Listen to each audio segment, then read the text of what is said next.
ನಮಸ್ಕಾರ ಅತ್ತೆ. ನೀವೇನು ತಲೆ ಕೆಡಿಸ್ಕೊಳ್ಬೇಡಿ, ನಾನು ದುಡ್ಡು ಕಟ್ತೀನಿ ಬಿಡಿ, ಏನೂ ಆಗೋಲ್ಲ ಎಂದನು ಇಶಾನ್ ಅತ್ತೆಯ ಸಮಾಧಾನ ಮಾಡಿ. ಇದೆಲ್ಲ ಯಾವಾಗ ಆಯಿತು, ಹೇಗೆ ಆಯಿತು ಎಂದಳು ಸಂಜನಾ ಅಳುತ್ತಲೇ. ನಿನ್ನೆ ಕೆಲಸ ಮುಗಿಸಿ ಮನೆಗೆ ಬಂದಿದ್ಲು ಕಣೆ. ಆಮೇಲೆ ಶಾಂಪು ಖಾಲಿ ಆಗಿದೆ ತರ್ತೀನಿ ಅಂತ ಹೊರಗಡೆ ಹೋದ್ಲು. ಬರುವಾಗ ಯಾವುದೋ ಕಾರು ಗುದ್ದಿದೆ. ಇವಳು ಬಿದ್ದ ಮೇಲೆ ಕಾಲು ಚಕ್ರಕ್ಕೆ ಸಿಲುಕಿ ಮುರಿದಿದೆ. ಇವಳಿಗೆ ಅಷ್ಟೊತ್ತಿನಲ್ಲಿ ಹೊರಗಡೆ ಹೋಗೋದು ಏನಿತ್ತು? ತೆಪ್ಪಗೆ ಮನೆಯಲ್ಲಿ ಇರೋಕ್ಕೆ ಕಷ್ಟ ಅವಳಿಗೆ. ಎಲ್ಲ ನಮ್ಮ ಕರ್ಮ ಎಂದರು ಶೋಭಾ ಹಣೆ ಚಚ್ಚಿಕೊಂಡು.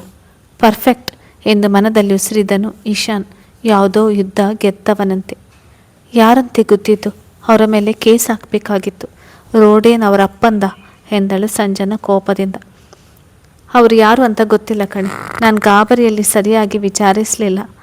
ರಾತ್ರಿ ಫೋನ್ ಮಾಡಿ ನಿಮ್ಮ ಮಗಳಿಗೆ ಆಕ್ಸಿಡೆಂಟ್ ಆಗಿದೆ ಬನ್ನಿ ಅಂದರು, ಬಂದೆ. ಇವಳೇ ಅಡ್ಡ ಹೋಗಿದ್ದು ಅಂತ ಹೇಳಿದ್ರು ಎಂದರು ಶೋಭಾ ಏನೂ ತಿಳಿಯದೆ. ಛೇ, ಅವರ ಬಗ್ಗೆ ಮಾಹಿತಿ ತಗೋಬೇಕಾಗಿತ್ತು. ಕೇಸ್ ಹಾಕಿದರೆ ದುಡ್ಡಾದರೂ ಸಿಗೋದು. ಏನಮ್ಮ, ನೀನು ನನಗೆ ರಾತ್ರಿ ಫೋನ್ ಮಾಡಬೇಕು ತಾನೆ ಎಂದಳು ಸಂಜನಾ ಕೈ ಇಸುಕೊತ್ತ. ಸಂಜನನಿಂದು ಅತಿ ಆಯಿತು. ಸದ್ಯ ಪ್ರಾಣ ಉಳಿದಿರೋದಕ್ಕೆ ಖುಷಿಪಡು, ಮಂಗಂತರ ಮಾತನಾಡಬೇಡ ಎಂದನು ಇಶಾನ್. ಸಂಜನಾ ನಡವಳಿಕೆ ಅವನಿಗೆ ಹಿಡಿಸಲಿಲ್ಲ. ಶೋಭಾ ಇಲ್ಲದಿದ್ದರೆ 2 ಕೊಡ್ತಿದ್ದನೇನು. ಅತ್ತೆ, ನೀವು ಕೂತಿರಿ, ನಾನು ಬಿಲ್ ಪೇ ಮಾಡಿ ಡಾಕ್ಟರ್ ಜೊತೆ ಮಾತಾಡ್ತೇನೆ. ನೀವೇನಾದರೂ ತಿಂದು ಬನ್ನಿ, ರಾತ್ರಿಯಿಂದ ಇಲ್ಲೇ ಇದ್ದೀರಾ ಎಂದನು ಇಶಾನ್ ಕಾಳಜಿಯಿಂದ. ಸಂಜನಾ ತಂದೆ ತಾಯಿ ಮುಗ್ಧರು ಎಂದು ಗೌರವ ಅವನಿಗೆ. ಏನು ಬೇಡಪ್ಪ, ಬೆಳಿಗ್ಗೆ ತಿಂದು ಬಂದೆ. ನಮ್ಮ ಯಜಮಾನರು ಹೊರಗಡೆ ಹೋಗಿದ್ದಾರೆ, ಅವರೇ ಹಣ ಕಟ್ಟುತ್ತಾರೆ ಬಿಡಪ್ಪ ಎಂದರು ಶೋಭಾ ಹಿಂಜರಿಕೆಯಿಂದ. ನಿಜ ಹೇಳಬೇಕು ಅಂದರೆ ಹಣ ಕಟ್ಟಲು ದುಡ್ಡು ಇಲ್ಲದೆ ಸಂಜನಾ ತಂದೆ ಬೇರೆಯವರ ಬಳಿ ಕೇಳಲು ಹೋಗಿದ್ದರು. ಪರವಾಗಿಲ್ಲ ಹೋಗಿ ಅತ್ತೆ, ನಾನು ಹಣ ಕಟ್ಟಿದರೇನು ಅವ್ರು ಕಟ್ಟಿದ್ರೇನು, ಎರಡೂ ಒಂದೇ. ಮೊದಲು ತಿಂಡಿ ತಿನ್ನಿ ಹೋಗಿ ಎಂದನು. ಅವರ ಮುಖದಲ್ಲಿನ ಆತಂಕ ಅರ್ಥ ಮಾಡಿಕೊಂಡು ಅವರೇನು ತಿಂದಿಲ್ಲ ಎಂದು ಗುರುತಿಸಿದ್ದ. ಅಯ್ಯೋ ಬಾರಮ್ಮ, ಅವರೇ ಹೋಗು ಅಂದಮೇಲೆ ನಿಂದೇನು ಇಲ್ಲಿ. ಪಕ್ಕದ ಹೋಟೆಲ್ನಲ್ಲಿ ಮಸಾಲೆ ದೋಸೆ ಚೆನ್ನಾಗಿರುತ್ತೆ, ತಿನ್ನುವಂತೆ ಬಾ ಎಂದು ತಾಯಿಯ ಎಳೆದುಕೊಂಡು ಹೋದಳು ಸಂಜನಾ. ನಮಸ್ತೆ ಡಾಕ್ಟರ್. ನಾನು ಪ್ರಣತಿ ಅಂತ ಆಕ್ಸಿಡೆಂಟ್ ಆಗಿ ಅಡ್ಮಿಟ್ ಆಗಿದ್ದಾರಲ್ಲ, ಅವರ ತಂಗಿ ಗಂಡ. ಡಾಕ್ಟರ್, ಪ್ರಣತಿ ಅವರಿಗೆ ಏನಾಗಿದೆ, ಕರೆದುಕೊಂಡು ಹೋಗ್ಬೋದಾ ಎಂದನು ನಾಮಕಾವಸ್ಥೆಗಾಗಿ. ಅಸಲಿಗೆ ಅವನಿಗೇನು ಅವಳ ಸ್ಥಿತಿ ನೋಡಿ ಮರುಕ ಹುಟ್ಟಿರಲಿಲ್ಲ.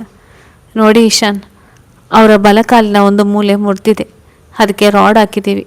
ಅದು ಪೂರ್ತಿ ಹುಷಾರಾಗಲು 4-5 ತಿಂಗಳು ಬೇಕು. ಅದಾದಮೇಲೆ ಒಮ್ಮೆ ಕರೆದುಕೊಂಡು ಬಂದು ತೋರಿಸಿ ಆಪರೇಷನ್ ಮಾಡ್ತೀವಿ ಎಂದರು ಡಾಕ್ಟರ್. ಈಗ ಕರೆದುಕೊಂಡು ಹೋಗ್ಬೋದಾ, ಒಮ್ಮೆ ನೋಡಬೇಕಾಗಿತ್ತು ಎಂದನು ಇಶಾನ್. ನೋನು, ಕನಿಷ್ಠ 1 ವಾರವಾದರೂ ಇಲ್ಲೇ ಇರಬೇಕು. ನೋಡೋದಾದರೆ ಹೋಗಿ ಮಾತನಾಡಿಸಿ, ತೊಂದರೆ ಇಲ್ಲ.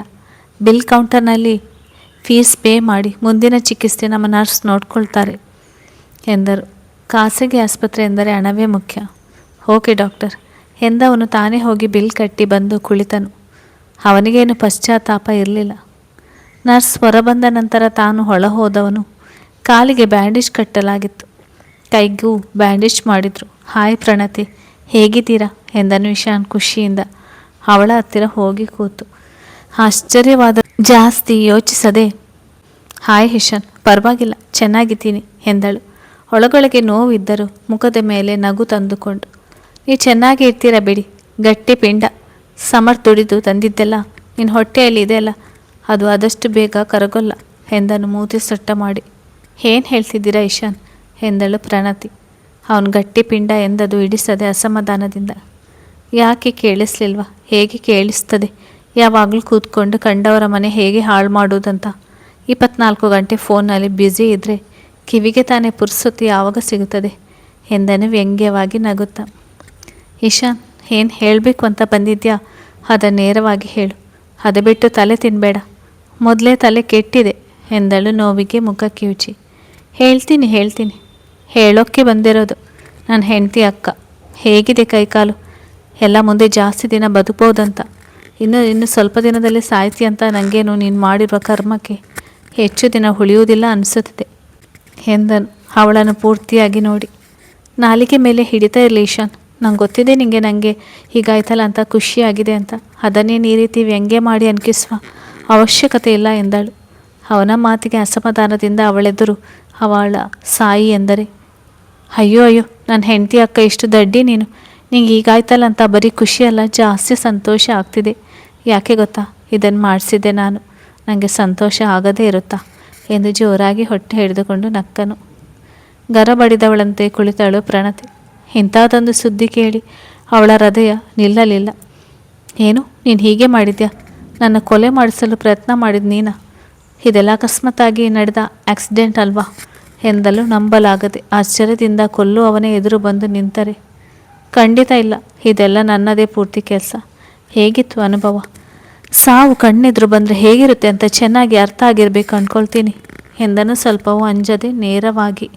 ಯು ರಾಸ್ಕಲ್, ನಾನೇನು ಮಾಡಿದ್ದೀನಿ ನಿಂಗೆ? ನನ್ನ ಕೊಲ್ಲೋಕ್ಕೆ ನೋಡೋಕ್ಕೆ ಎಷ್ಟು ಧೈರ್ಯ ನಿಂಗೆ? ಇರು, ಇದೆಲ್ಲ ಸಮರ್ಥಕ್ಕೆ ಹೇಳ್ತೀನಿ.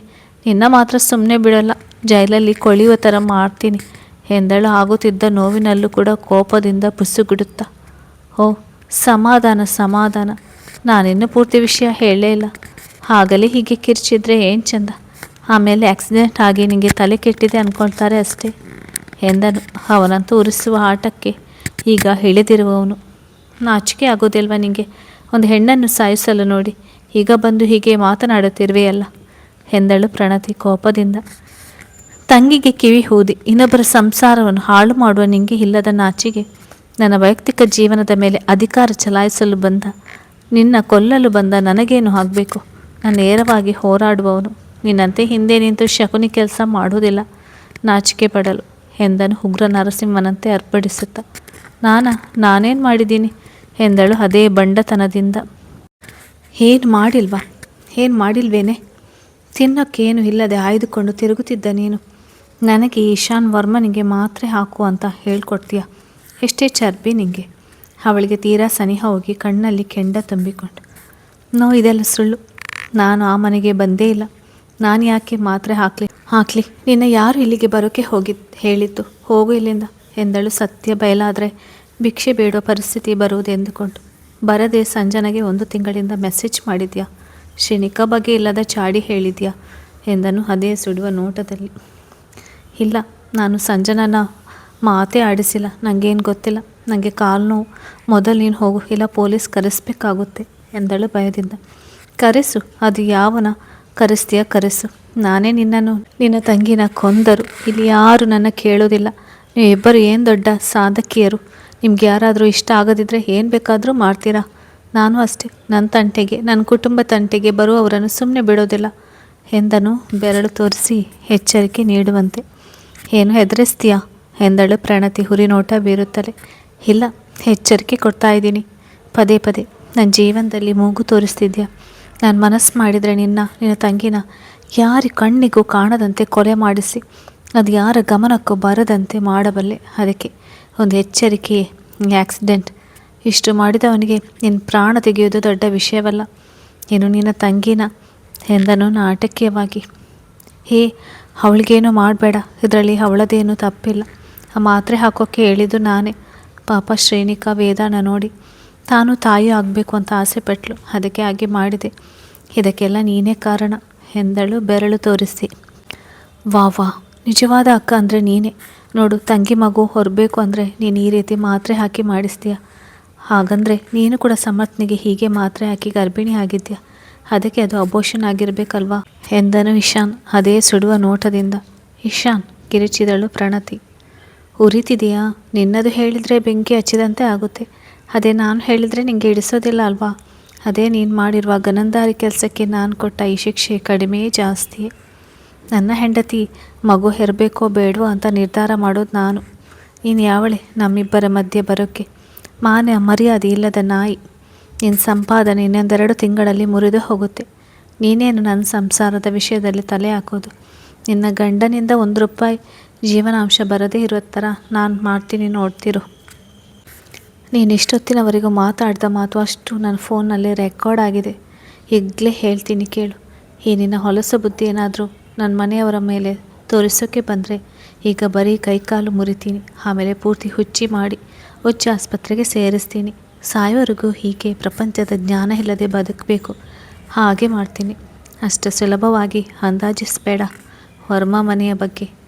ಜೀವಂತವಾಗಿ ನಿನ್ನ ಸುಟ್ಟು ಹಾಕುವ ತಾಕತ್ ನನಗಿದೆ, ಹುಷಾರ್ ಎಂದನು ಇಶಾನ್ ಬೆರಳು ತೋರಿಸಿ ಆವಾಜ್ ಹಾಕಿ. ಬಹುಶಃ ಸಮರ್ಥ ಹೆಂಡತಿ ಆಗಿರದಿದ್ದರೆ ಹೊಡೆಯಲು ಹಿಂದೆ ಸರಿಯುತ್ತಿರಲಿಲ್ಲವೇನು?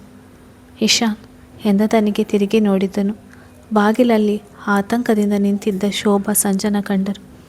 ಅಲ್ಲಿಗೆ ಪ್ರಣತಿ ಈಶಾನ್ ಮಾತುಕತೆಗೆ ಬ್ರೇಕ್ ಬಿದ್ದಿತ್ತು. ನೀವಿಬ್ಬರು ಮನೆಗೆ ಹೋಗಿ, ಸಂಜೆ ಬನ್ನಿ, ನಾನು ಇವಳ ಜೊತೆ ಇರುವೆ. ಸಂಜನನ್ನು ಕರೆದುಕೊಂಡು ಹೋಗು ಎಂದರು ಶೋಭಾ. ಅವರಿಗೆ ಅಳಿಯನ ಸಹಾಯ ತೆಗೆದುಕೊಳ್ಳಲು ಮುಜುಗರ. ಸರಿ ಅತ್ತೆ, ನಾವು ಊಟ ತಗೊಂಡು ರಾತ್ರಿ ಬರ್ತೀನಿ. ನೀವು ಜೋಪಾನ, ಏನಾದರೂ ಇದ್ದರೆ ಫೋನ್ ಮಾಡಿ ಎಂದ. ಇಶಾನ್ ಹೊರಗಡೆ ಬಂದರೆ ಸಂಜನ ಕೂಡ ಹಿಂದೆಯೇ ಬಂದಳು. ಏನಂದ್ರು ಇಶಾನ್? ಡಾಕ್ಟರ್ ಎಲ್ಲ ಓಕೆ ಅಲ್ವಾ? ಇದಕ್ಕಿಂತ ಒಳ್ಳೆಯ ಮಲ್ಟಿ ಸ್ಪೆಷಾಲಿಸ್ಟ್ ಆಸ್ಪತ್ರೆಗೆ ಕರೆದುಕೊಂಡು ಹೋಗೋಣ. ಹೇಗೋ ನೀವು ಹೇಳಿದರೆ ಕೇಳ್ತಾರೆ ಎಂದಳು ಸಂಜನ ಅಲ್ಲಿಯ ಸ್ಥಿತಿ ಅರಿವಿರದೆ. ಕೋಪ ಬಂದರೂ ಹಲ್ಕಚ್ಚಿ ಸಹಿಸಿದವನು. ಏನು ತೊಂದರೆ ಇಲ್ಲ, ಕಾಲಿಗೆ ರಾಡ್ ಹಾಕಿದ್ದೀವಿ ಅಂದರು. 1 ವಾರ ಬಿಟ್ಟು ಕರ್ಕೊಂಡು ಹೋಗಿ ಅಂದರು. ಬೇರೆ ಕಡೆ ಏನು ಬೇಡ, ಎಲ್ಲಿ ಹೋದರೂ ಇದೇ ಚಿಕಿತ್ಸೆ ಕೊಡೋದು. ಈ ಡಾಕ್ಟರ್ ಕೂಡ ಒಳ್ಳೆಯವರೇ.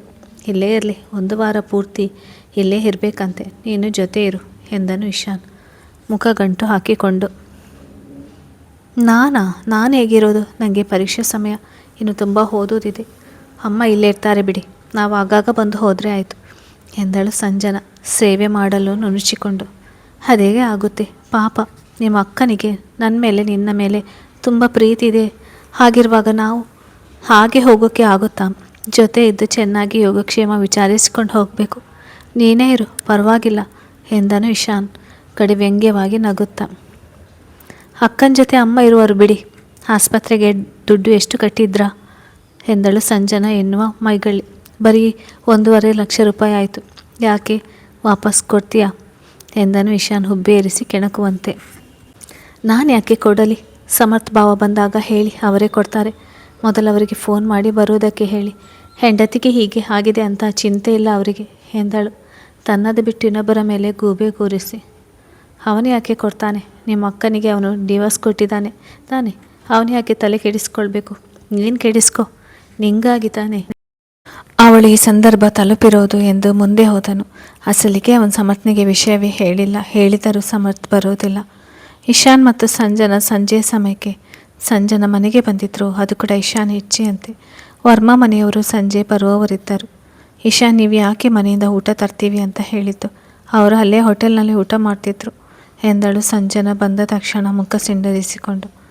ಅಷ್ಟು ಇದ್ದವಳು ನೀನೇ ನಿಮ್ಮಮ್ಮನ ಕೈಯಲ್ಲಿ ದುಡ್ಡು ಕೊಟ್ಟು ಹೇಳಿ ಬರಬೇಕಾಗಿತ್ತು, ಅಲ್ಲೇ ತಿನ್ನಿ ಅಂತ. ನಿಮಗೋಸ್ಕರ ನಿಮ್ಮ ಅಕ್ಕ ಎಂಥ ರಿಸ್ಕ್ ತಗೊಂಡಿದ್ದಾಳೆ. ನೀನು ಅವಳಿಗಾಗಿ ಅಡುಗೆ ಮಾಡೋಕ್ಕೆ ಆಗಲ್ವಾ ಎಂದನು ಇಶಾನ್ ಉದಾಸೀನವಾಗಿ. ಹೌದು, ಅವಳು ನನಗೆ ತುಂಬ ಸಹಾಯ ಮಾಡಿದ್ದಾಳೆ, ಆದರೆ ನನಗೆ ಅಡುಗೆ ಮಾಡೋಕ್ಕೆ ಬರೋಲ್ಲ. ಹೇಗೆ ತಗೊಂಡು ಹೋಗಲಿ ಎಂದಳು. ಅದೇನು ಬೇಸರವೋ ಚಿಂತೆಯೋ? ಮತ್ತೇನು ಬರುತ್ತೆ? ಹಾಲು ಕಾಯಿಸಿ ಗಂಡನಿಗೆ ಮಾತ್ರೆ ಬೆರೆಸಿ ಕೊಡೋದಕ್ಕೆ ಬರುತ್ತಾ ಎಂದನು ಇಶಾನ್ ಕಟುವಾಗಿ ಗಟ್ಟಿ ಧ್ವನಿಯಲ್ಲಿ. ಬೆಚ್ಚಿ ಬಿದ್ದಳು ಸಂಜನ. ಏನು ಮಾತ್ರೆನಾ? ಯಾವ ಮಾತ್ರೆ ಎಂದಳು ಏನೂ ತಿಳಿಯದವಳಂತೆ. ದಡಕ್ಕನೆ ಎತ್ತವ, ಅದು ನಾನು ನಿನ್ನ ಹತ್ರ ಕೇಳಬೇಕು.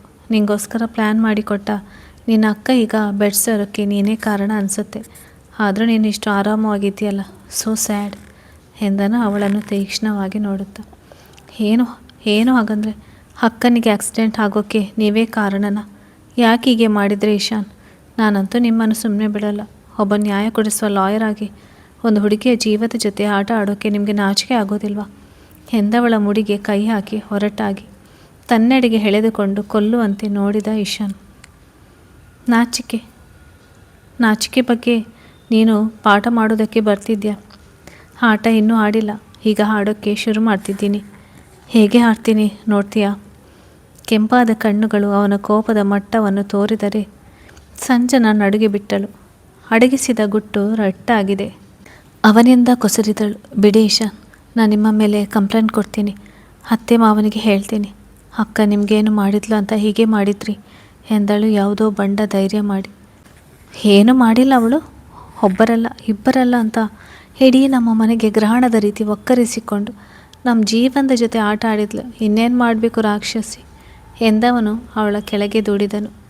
ಜೇಬಿನಿಂದ ಒಂದು ಮಾತ್ರೆ ಶೀಟ್ ತೆಗೆದು ಅವಳೆದುರು ಹಿಡಿದು, ಈ ಮಾತ್ರೆ ಯಾವುದು ಅಂತ ಗೊತ್ತಿದೆಯಾ ನೋಡು ಎಂದನು. ಅದು ಸಂಜನ ಹಾಲಿನಲ್ಲಿ ಬೆರೆಸಿದ ಮಾತ್ರೆ. ಇಲ್ಲ ನಂಗೆ ಗೊತ್ತಿಲ್ಲ. ನನಗೇನು ಗೊತ್ತಿಲ್ಲ. ಏನು ಮಾತ್ರೆ ಇದು? ನನಗೆ ಗೊತ್ತಿಲ್ಲ. ನನ್ನೇನು ಕೇಳಬೇಡಿ. ಅವನ ಕೈ ದೂರ ತಳ್ಳಿದಳು ಸಂಜನ ಭಯದಿಂದ ನಡುಗುತ್ತಾ. ಗೊತ್ತು ಮಾಡಿಸ್ತೀನಿ, ಅದಕ್ಕೆ ನಾನಿರೋದು. ಇದೊಂದು ಎನರ್ಜಿ ಮಾತ್ರೆ. ಹೋಗಿ ಒಂದು ಲೋಟ ಹಾಲು ತಗೊಂಡು ಬಾ. ಇದನ್ನು ಹಾಲಿನಲ್ಲಿ ಹಾಕಿ ಕುಡಿದ್ರೆ ಜಾಸ್ತಿ ಶಕ್ತಿ ಬರುತ್ತೆ ಎಂದನು ಇಶಾನ್ ಗಂಭೀರವಾಗಿ. ಅವಳು ಕುಳಿತಲ್ಲಿಂದ ಅಲುಗಾಡಲಿಲ್ಲ. ಮಾಡಿರುವುದು ಸಣ್ಣ ತಪ್ಪೆ. ನೀನು ತರೋದಿಲ್ಲ ಅಲ್ವಾ? ಸರಿ, ಹಾಗಾದರೆ ನಾನೇ ನುಂಗಿಸ್ತೀನಿ. ನುಂಗಿ ಎಷ್ಟು ಶಕ್ತಿ ಬಂದಿದೆ ಅಂತ ಹೇಳು ಎಂದವಳ ಕೆನ್ನೆಯ ಹೊತ್ತಿ ಹಿಡಿದು ಒಂದು ಮಾತ್ರೆ ಬಿಚ್ಚಿ ಅವಳ ಬಾಯಿಗೆ ಹಾಕಿದ್ದನು. ಉಗಿದು ಬಿಟ್ಟಳು ಸಂಜನಾ ಹೆದರಿ. ನಿಮಗೇನು ತಲೆ ಕೆಟ್ಟಿದೆಯಾ ಇಶಾನ್? ಇದು ನಶೆ ಏರಿಸುವ ಮಾತ್ರೆ. ಅದನ್ನು ನುಂಗಿದ್ರೆ ಪ್ರಜ್ಞೆ ಹೋಗುತ್ತೆ.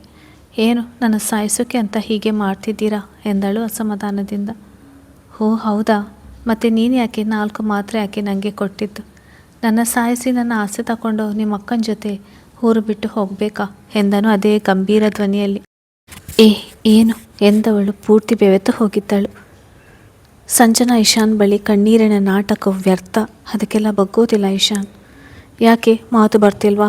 ದಿನ ಪೂರ್ತಿ ಕಷ್ಟಪಟ್ಟು ನಿದ್ದೆಗೆಟ್ಟು ಕೆಲಸ ಮುಗಿಸಿ ಮನೆಗೆ ಬಂದು ಹೆಂಡತಿ ಅಂತ ನಿನ್ನ ಹತ್ರ 1 ಲೋಟ ಹಾಲು ತಗೊಂಡು ಬಾ ಅಂತ ಹೇಳಿದರೆ ನಿನ್ನ ತೆವಲು ತೀರಿಸಿಕೊಳ್ಳಲು ನಶೆ ಏರಿಸುವ ಮಾತ್ರೆ ಹಾಕಿ ಗಂಡನಿಗೆ ತಗೊಂಡು ಬಂದು ಕೊಡ್ತೀಯಲ್ಲ.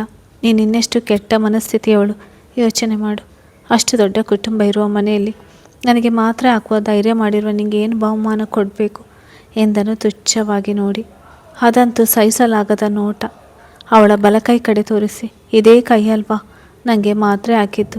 ಈ ಕೈ ಮುರಿದ್ರೆ ಇನ್ನೊಮ್ಮೆ ಮಾತ್ರೆ ಹಾಕೋದಿಲ್ಲ ಅಲ್ವಾ? ಹಾಕುವುದೇನು, ಇನ್ನು ಮುಂದೆ ಹಾಲಿಗೆ ಕಾಫಿ ಪುಡಿ ಹಾಕೋಕ್ಕೂ ಮನಸ್ಸು ಬರಬಾರ್ದು. ಹಾಗೆ ಮಾಡಬೇಕು, ರೈಟ್ ಎಂದನು ಅವಳ ಕೈ ಹಿಡಿದು ತಿರುಚಿ ಹಿಡಿದುಕೊಂಡು. ಪ್ಲೀಸ್ ಬಿಟ್ಬಿಡಿ, ತಪ್ಪಾಯ್ತು ರೀ, ಇನ್ನು ಮುಂದೆ ಹೀಗೆ ಮಾಡೋಲ್ಲ ಎಂದಳು ಸಂಜನಾ ಕಣ್ಣೀರು ಹಾಕಿಕೊಂಡು. ಹಾಗೆ ಬಲವಾಗಿ ಹಿಡಿದಿದ್ದ ಇಶಾನ್ ವ್ಯಂಗ್ಯವಾಗಿ ನಕ್ಕವ. ಏನೋ ಹೇಳ್ತಿದ್ದೀರಾ ಮೇಡಮ್? ನನಗೆ ಕೇಳುತ್ತಿಲ್ಲ, ಸ್ವಲ್ಪ ಜೋರಾಗಿ ಹೇಳಿ. ನಮ್ಮ ಅಕ್ಕನ ಜೀವದ ಜೊತೆ ಆಟವಾಡಲು ನಾಚಿಕೆ ಆಗಲಿಲ್ವಾ ಅಂತ ನನ್ನ ಹತ್ರ ಕೇಳೋಕ್ಕೆ ದನಿ ಅಷ್ಟು ಜೋರಾಗಿ ಬಂತು. ಈಗ ದನಿಯೇ ಆಚೆ ಬರ್ತಿಲ್ವಾ? 1 ಮಾತ್ರೆ ನುಂಗು, ದನಿ ಜೋರಾಗಿ ಬರುತ್ತೆ ಎಂದು ಜೋರಾಗಿ ನಕ್ಕನು. ನಾನು ಬೇಕು ಅಂತ ಮಾಡಲಿಲ್ಲ ರೀ, ಒಂದೊಂದೇ ಪದ ಜೋಡಿಸಿ ಹೇಳಿದ್ಲು. ಇನ್ನೇನು ಬೇಡ ಅಂತ ಮಾಡಿದ್ಯಾ? ಯಾವಳೋ ಹೇಳಿದ ಮಾತು ಕೇಳಿ ಹಿಂದೆ ಮುಂದೆ ನೋಡದೆ ಮಾತ್ರೆ ಹಾಕಿ ನನಗೆ ಕುಡಿಸುವಾಗ ಇರುವ ಧೈರ್ಯ ಈಗ ಹೋಯ್ತಾ? ಹೇಗೆ ಮಾತ್ರೆ ಹಾಕಿದೆ ಹೇಳು? ಯಾವ ಕಾರಣಕ್ಕೆ ಮಾತ್ರೆ ಹಾಕಿದೆ ನನಗೂ ತಿಳಿಸು. ಸ್ವಲ್ಪ ಕೇಳಿ ಕಿವಿ ಪಾವನ ಮಾಡ್ಕೊಳ್ತೀನಿ ಎಂದನು ನಾಟಕೀಯವಾಗಿ. ಅಯ್ಯೋ ಇಲ್ಲ ರೀ, ನೀವಂದರೆ ನನಗೆ ಇಷ್ಟನೇ. ಆದರೆ ನೀವು ನನ್ನಿಂದ ಯಾವಾಗಲೂ ದೂರ ಇರ್ತಿದ್ರಲ್ಲ, ಅದಕ್ಕೆ ಪ್ರಣತಿ ಅಕ್ಕನೇ ಈ ಮಾತ್ರೆ ಹಾಕು ಇಶಾನ್, ನೀನು ಹೇಳಿದಂತೆ ಕೇಳ್ತೇನೆ ಅಂದ್ಲು, ಅದಕ್ಕೆ ಹಾಕಿದೆ. ನಿಮ್ಮ ಕೊಲ್ಲುವ ಉದ್ದೇಶ ಇರಲಿಲ್ಲ ರೀ, ಸಾರಿ ಎಂದಳು ಗೋಗರಿಯುವಂತೆ. ಕೊಲ್ಲುವ ಉದ್ದೇಶ ಇರಲಿಲ್ಲ ಅಂದರೆ ಬೇರೆ ಯಾವ ಉದ್ದೇಶಕ್ಕಾಗಿ ಹಾಕಿದೆ? ನಿನ್ನ ತೆವಲು ತೀರಿಸಿಕೊಳ್ಳಲು ನನಗೆ ಮಾತ್ರೆ ಹಾಕಿದ್ಯಾ? ಅಷ್ಟೊಂದು ಬರಗಿಟ್ಟಿದ್ಯಾ ಅಂದರೆ ನೀನು ಒಂದು ಮಾತು ಹೇಳಬೇಕಾಗಿತ್ತು. ನನಗೆ ದೈಹಿಕ ಸುಖ ಇಲ್ಲದೇ ಇರಲು ಸಾಧ್ಯವಿಲ್ಲ ಎಂದು. ನನಗೆ ಕಷ್ಟ ಆದರೂ ನಿನ್ನ ಆಸೆ ತೀರಿಸ್ತಿದ್ದೆ. ಆದರೆ ನೀನು ಎಂದವನು ಬೀಸಿ 2 ಕೆನ್ನೆಗೆ ಹೊಡೆದನು. ಅವನ ಹೇಟಿಗೆ ಸಾಯದೇ ಬದುಕಿದ್ದೇ ಹೆಚ್ಚು. ಪ್ಲೀಸ್ ಹೊಡಿಬೇಡಿ ಇಶಾನ್. ನೀವು ನನಗೆ ನಿಮ್ಮ ಮೇಲೆ ಪ್ರೀತಿಯಿಂದ ಹತ್ತಿರ ಬಂದರೆ ದೂರ ಹೋಗ್ತಿದ್ದೀರಿ, ಅದಕ್ಕೆ ಹೀಗೆ ಮಾಡಿದೆ. ಶ್ರೀನಿಕಾ, ವೇದ ಗಂಡಂದಿರು ಹೆಂಡತಿ ಮಾತಿಗೆ ಇಲ್ಲ ಎನ್ನುವುದಿಲ್ಲ. ಅವರೆಲ್ಲ ನನ್ನ ಮುಂದೆ ಎಷ್ಟು ಸಂತೋಷದಿಂದ ಇದ್ದಾರೆ. ನಾನು ಹೀಗೆ ಇದ್ದರೆ ಅವಮಾನ ಎನ್ನಿಸ್ತಿದೆ, ಅದಕ್ಕೆ ಎಂದಳು ಕೆನ್ನೆ ಹಿಡಿದುಕೊಂಡು ಅಳುತ್ತಾ. ಅದಕ್ಕೆ ಗಂಡನಿಗೆ ನಶೆ ಏರಿಸಿ ನಿನ್ನ ಆಸೆ ತೀರಿಸ್ಕೊಳ್ತಿದ್ಯಾ? ಶ್ರೇಣಿಕಾ, ವೇದ ಕೂಡ ನಿನ್ನಂತೆ ಮಾತ್ರೆ ಹಾಕಿ ಗಂಡನ ಉಳಿಸಿಕೊಂಡಿದ್ರೆ ನೀನು ಹೇಳೋದ್ರಲ್ಲಿ ಅರ್ಥ ಇತ್ತು. ಆದರೆ ಶ್ರೇಣಿಕಾ ತುಂಟ ಹುಡುಗಿ, ಆದರೂ ಗಂಭೀರತೆ ಇರುವ ನನ್ನ ಅಣ್ಣ ಅವಳನ್ನು ಪ್ರೀತಿಸ್ತಾನೆ ಅಂದರೆ ಅದು ಅವಳ ಗುಣದಿಂದ, ಅವಳ ಮೇಲಿನ ಪ್ರೀತಿಯಿಂದ ಕಣೆ. ಅವಳೇನೇ ಆಗಿರಲಿ ಎಂದಾದರೂ ನನ್ನ ಅಣ್ಣನ ಮರ್ಯಾದೆ ತೆಗೆಯುವ ಕೆಲಸ ಮಾಡಿರೋಳ. ಅತ್ತೆ ಮಕ್ಕಳು ಆದರೂ ವೇದನ ನೋಯಿಸಿದ ಕರಣ್ ಜೊತೆ ಸರಿಸಮವಾಗಿ ನಿಂತು ಹೋರಾಡಿ ತನ್ನ ಸಂಸಾರ ಉಳಿಸಿಕೊಂಡಿದ್ದಾಳೆ. ವೇದ ಅವನ ಕೋಪ ಹೋಗಿಸಲು ನಿನ್ನಂತೆ ಮಾತ್ರೆ ಹಾಕಲಿಲ್ಲ. ಆದರೆ ನೀನು ನಿನ್ನ ಅಕ್ಕನ ಜೊತೆ ಸೇರಿ 1 ಅಲ್ಲ 2 ಅಲ್ಲ ಅಂತ ಎಷ್ಟು ಸಲ ನನ್ನ ಮರ್ಯಾದೆ ತೆಗೆದಿದ್ಯಾ? ನಿನ್ನ ದೂರ ಹಿಡದೆ ನೀನು ಮಾಡಿದ್ದಕ್ಕೆಲ್ಲ ತಲೆ ಹಾಡಿಸಿ ಸುಮ್ಮನೆ ಬಿಡಬೇಕಾಗಿತ್ತಾ ಎಂದನು ಆವೇಶದಿಂದ ಹಲ್ಕಚ್ಚಿ ಹಿಡಿದು. ತಲೆ ತಗ್ಗಿಸಿದಳು ಸಂಜನಾ ತನ್ನ ದುಡುಕಿಗಾಗಿ. ನಿನ್ನ ನೋಡಿದರೆ ಒಂದೊಂದು ಸರಿ ಕತ್ತು ಇಸುಕಿ ಸಾಯಿಸ್ಬೇಕು ಅನ್ನಿಸ್ತಿದೆ. ಎಲ್ಲಿಂದ ಗಂಟು ಬಿದ್ದೆ ನನಗೆ. ಆಕಾಶ್ ಬ್ರೋ, ಹಬೀಬ್ರು ಅಷ್ಟೇ ಯಾಕೆ, ಸಾತ್ವಿಕ್ ಕೂಡ ಒಳ್ಳೆಯ ಹೆಂಡತಿಯರ ಪಡೆದರು. ಅವರ ಮಾತಿಗೆ ಅವರ ಹೆಂಡತಿಯರು ಇಲ್ಲ ಎನ್ನುವುದಿಲ್ಲ. ಗಂಡನಿಗೆ ತಕ್ಕ ಹೆಂಡತಿಯಾಗಿದ್ದಾರೆ, ಅದಕ್ಕೆ ಅವರಾಗಿರೋದು. ಅದರ ಸಮರ್ಥ ನಾನು ಅದೇನು ಪಾಪ ಮಾಡಿದೆವು ನಿಮ್ಮಂಥ ಮನೆ ಮುರುಕಿಯರ ಕಟ್ಟಿಕೊಂಡು, ಹೀಗೆ ಮನೆಯಲ್ಲಿ ಎಲ್ಲರೆದುರು ತಲೆ ತಗ್ಗಿಸಿಕೊಂಡು ತಿರುಗುವ ಕರ್ಮ ನಮಗೆ. ಆದರೂ ಬದಲಾಗಲಿಲ್ಲ ನೀವು. ನಿನ್ನ ಅದೇನು ಅಂತ ಪ್ರೀತಿ ಮಾಡಿದ್ನೋ ನನ್ನ ಗುಂಡಿ ನಾನೇ ತೋಡಿಕೊಂಡಿರುವೆ. ಅರೇಂಜ್ ಮ್ಯಾರೇಜ್ ಆಗಿದ್ದರೆ ಒಳ್ಳೆಯ ಹುಡುಗಿ ಸಿಗ್ತಿದ್ಲು, ಅಂಜನಾ ಅತ್ತಿಗೆ ಶ್ರೀನಿಕನಂತೆ ಎಂದನು ಹಣೆ ಹೊತ್ತಿಕೊಂಡು ಚಿಂತೆಯಲ್ಲಿ. ಅವನಿಗೆ ನಿಜಕ್ಕೂ ಬೇಸರವಾಗಿತ್ತು. ನೀನು ಮಳ್ಳಿ ಥರ ಇರೋದು ನೋಡಿ ಬದಲಾಗ್ತಿದ್ದೀಯಾ ಅಂದ್ಕೊಂಡಿದ್ದೆ, ಆದರೆ ನೀನು ಬದಲಾಗುವ ಹೆಣ್ಣೆ ಅಲ್ಲ ಅಂತ ಈಗ ಗೊತ್ತಾಗಿದೆ. ನಿನ್ನ ಮದುವೆ ಆಗಿ ತಪ್ಪು ಮಾಡಿಬಿಟ್ಟೆ ಎಂದನು ನೋವಿನಿಂದ. ಅವನು ಮನುಷ್ಯ ತಾನೆ. ಒಂದು ದಿನ ನಿನ್ನ ನೋಡಿ ಇಷ್ಟಪಟ್ಟೆ. ನಿನ್ನ ನಯವಾದ ಮಾತು ಕೇಳಿ ನೀನು ನಮ್ಮನೆಗೆ ತಕ್ಕ ಸೊಸೆ ಆಗುವೆ ಎಂದು ತಿಳಿದುಕೊಂಡು ಪ್ರೀತಿಸಿದೆ. ಬಡವರ ಮನೆಯ ಹುಡುಗಿ, ಅವರೇನು ನಾನು ಚೆನ್ನಾಗಿ ನೋಡಿಕೊಳ್ಬೇಕಂತ ಏನೇನೋ ಆಸೆ ಕಟ್ಟಿದೆ. ಆದರೆ ನನ್ನ ಅಣ್ಣನ ಜೊತೆ ನಿನ್ನ ಮದುವೆ ನಿಶ್ಚಯ ಆದಾಗ ನಾನೆಷ್ಟು ಒದ್ದಾಡಿದ್ದೀನಿ ಅಂತ ನನಗೆ ಗೊತ್ತಿದೆ. ಅಂದು ಮದುವೆ ದಿನ ಅಭಿಬ್ರೋ ನೂತನ್ ಜೊತೆ ನೀನು ಪ್ರಣತಿ ತಂಗಿ, ಅವಳ ಮೇಲಿನ ಕೋಪ ನಿನ್ನ ಮೇಲೆ ತೀರಿಸಿಕೊಳ್ಳಲು ನಿನ್ನ ಮದುವೆ ಆಗ್ತಿರುವುದು ಎಂದು ತಿಳಿದಾಗ ನಿನಗಾಗಿ ಎಷ್ಟು ಒದ್ದಾಡಿದೆ ಗೊತ್ತಾ. ಹೇಗೋ ದೈವ ಇಚ್ಛೆಯೋ ಏನೋ ಶ್ರೇಣಿಕಾ ಮಧ್ಯೆ ಬಂದು ನಿನ್ನ ಪ್ರೀತಿಯ ಉಳಿಸಲು ಅವಳ ಅಣ್ಣನ ಹೆಂಡತಿ ಆದಳು. ನೀನು ನನ್ನ ಹೆಂಡತಿ, ಅದೇ ನಾನು ಪ್ರೀತಿಸಿದ ಹುಡುಗಿ, ನನ್ನ ಹೆಂಡತಿ ಅಂತ ನಾನೆಷ್ಟು ಸಂತೋಷಪಟ್ಟೆ. ಅದೆಲ್ಲ ಕ್ಷಣಿಕವಾಯಿತು ಎಂದು ನಿಟ್ಟುಸಿರು ಬಿಟ್ಟು. ನೀನು ಮದುವೆಯಾಗಿ ಬಂದಮೇಲೆ ನಿನ್ನ ಅಕ್ಕನೂ ಬಂದಳು. ಅವಳ ನಾಟಕದ ಜೊತೆ ನೀನು ದೊಡ್ಡ ನಾಟಕವನ್ನೇ ಮಾಡಿದೆ. ಒಂದು ವೇಳೆ ಒಂದು ದಿನ ಒಳ್ಳೆಯ ಸೊಸೆಯಾಗಿ ನನ್ನ ತಾಯಿ ಜೊತೆ ಬೆರೆಯಲಿಲ್ಲ, ಮನೆಯವರ ಕಾಳಜಿ ಮಾಡಲಿಲ್ಲ, ಎಲ್ಲ ಶ್ರೀನಿ ಕಳೆ ಮಾಡಿದ್ಲು. ಯಾಕೆ ನನ್ನ ಅಮ್ಮನಿಗೆ ಶ್ರೀ ಒಬ್ಬಳೇ ಸೊಸೆಯ ನೀನಲ್ವಾ? ಯಾವಾಗಲೂ ನಿನ್ನ ಅಕ್ಕನ ಜೊತೆ ಸೇರಿ ಊರೂರು ತಿರುಗೋದು, ಮನೆಗೆ ಬಂದು ರೂಮ್ ಸೇರೋದು ಬಿಟ್ಟು ಬೇರೆ ಏನು ಮಾಡಿದೆ? ನಾನು ನಿನ್ನ ಆಟ ನೋಡಲಾಗದೆ ಓದೋಕ್ಕೆ ಸೇರಿಸಿದೆ. ಆದರೆ ನೀನೇನು ಮಾಡಿದೆ? ಶ್ರೇಣಿಕಾ ಆಕ್ಸಿಡೆಂಟ್ ಆಗಿ ಬೆಡ್ ಮೇಲೆ ಮಲಗಿದ್ರೆ ನೀನು ಮನೆಯಲ್ಲಿ ಬಿರಿಯಾನಿ ತಿಂತಿದ್ದೆ. ಅವತ್ತು ಹೊಡೆದು ಹೇಳಿದೆ. ಆದರೆ ನಿನ್ನ ಅಕ್ಕನ ಸಂಘ ಸೇರಿ ಮನೆಯಲ್ಲಿ ನನ್ನ ಮರ್ಯಾದೆ ಹರಾಜು ಹಾಕಿದೆ. ನಿನ್ನ ಇನ್ನು ಯಾವ ರೀತಿ ಬದಲಾಯಿಸಲಿ ನಾನು? ಕನಿಷ್ಠ ಪಕ್ಷ ನಿನ್ನ ಅಕ್ಕ ಮನೆ ಬಿಟ್ಟು ಹೋದ್ಮೇಲೆ ಆದರೂ ನೀನು ಬದಲಾಗುವೆ. ನಮ್ಮ 1 ವರ್ಷದ ಮದುವೆ ಆ್ಯನಿವರ್ಸರಿ ದಿನ ನಿನಗೆ ವಿಶೇಷವಾಗಿ ಸರ್ಪ್ರೈಸ್ ಕೊಟ್ಟು ಪ್ರಪೋಸ್ ಮಾಡಬೇಕು, ನಿನ್ನ ಜೊತೆ ಖುಷಿಯಿಂದ ಸಮಯ ಕಳೆಯಬೇಕು ಅನ್ನೋ ಆಸೆ ಇಟ್ಕೊಂಡು ಕಾದಿದ್ದೆ. ಆದರೆ ನೀನು ಒಂದು ಕ್ಷಣದ ಸುಖಕ್ಕೋಸ್ಕರ ನನ್ನನ್ನೇ ಮತ್ತಿನಲ್ಲಿರೋ ಥರ ಮಾಡಿ ಮೋಸ ಮಾಡಿದೆಯಲ್ಲ. ಒಬ್ಬ ಗಂಡನಾದವನಿಗೆ ಇದಕ್ಕಿಂತ ಒಳ್ಳೆಯ ಹುಡುಗರೇ ಹೆಂಡತಿಯಿಂದ ಇನ್ನೇನು ಸಿಗಲು ಸಾಧ್ಯ ಹೇಳು? ನನ್ನಣ್ಣ ತಮ್ಮನ ಮುಂದೆ ನನ್ನ ತಲೆ ಎತ್ತದಂತೆ ಮಾಡಿಬಿಟ್ಟೆ ಎಂದು ಮುಖ ಮುಚ್ಚಿಕೊಂಡು ಕೂತನು. ಬೇಸರದಲ್ಲಿ ಅವನ ಕಣ್ಣು ತುಂಬಿಕೊಂಡಿತ್ತು. ಈ ಕಥೆಯ ಫಸ್ಟ್ ಎಪಿಸೋಡೆಲ್ಲ ಮಧು ಕನ್ನಡ ಕಥೆಗಳು ಅದರಲ್ಲಿದೆ. ನೀವು ಒಂದ್ಸಲ ಓದ್ಕೊಂಡು ಬನ್ನಿ. ಆಮೇಲೆ ಇದು ಮುಂದುವರಿದ ಭಾಗ ಈ ಚಾನಲಲ್ಲಿ ಹಾಕ್ತೀನಿ. ಕಥೆ ಮುಂದುವರಿಯುತ್ತದೆ. ಧನ್ಯವಾದಗಳು.